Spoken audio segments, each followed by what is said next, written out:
வரலாற்று சிறப்புமிக்க தமிழக சட்டமன்றம் 100 ஆண்டுகளை கடந்து நீண்ட பாரம்பரியமிக்க சட்டமன்றமாக திகழ்கிறது.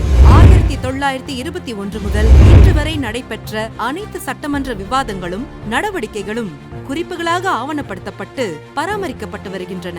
பெருந்தலைவர்கள் ஆற்றிய உரைகள், இயற்றப்பட்ட சட்டங்கள், மக்கள் நலனுக்காக அறிமுகப்படுத்தப்பட்ட திட்டங்கள் ஆகியவற்றை உள்ளடக்கிய சிறப்புமிக்க இந்த விவாதங்களை மக்களுக்கு எளிதில் கொண்டு சேர்க்கும் வண்ணம் மாண்புமிகு முதலமைச்சர் திரு மு.க. ஸ்டாலின் அவர்கள் ஆட்சி பொறுப்பேற்ற 2021ஆம் ஆண்டில் 13/8/2021 அன்று சட்டமன்ற ஆவணங்களை கணினிமயமாக்கும் திட்டத்திற்கான அறிவிப்பினை வெளியிட செய்தார். இத்திட்டம் தமிழ்நாடு மின் ஆளுமை முகமையின் மூலம் செயல்படுத்தப்பட்டு முதல் கட்டமாக 1952ஆம் ஆண்டு முதல் 2024ஆம் ஆண்டு வரையிலான 72 ஆண்டுகளுக்கான சட்டமன்ற பேரவை குறிப்புகள், சட்டமன்ற விழாக்கள் தொடர்பான வெளியீடுகள் போன்ற ஆவணங்கள் பிரத்யேகமாக ஸ்கேன் செய்யப்பட்டு www.tnlasdigital.tn.gov.in என்ற வலைதளத்தில் பதிவேற்றம் செய்யப்பட்டுள்ளன.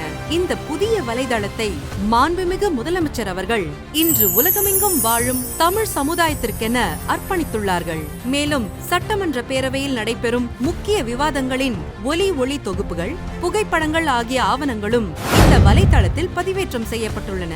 இதன் மூலம் மக்கள் பிரதிநிதிகள், ஆராய்ச்சியாளர்கள், கல்வியாளர்கள் மற்றும் உலகம் முழுவதும் உள்ள தமிழர்கள் தங்களுக்கு தேவையான குறிப்புகளை தேடி எளிதாக பெற முடியும்.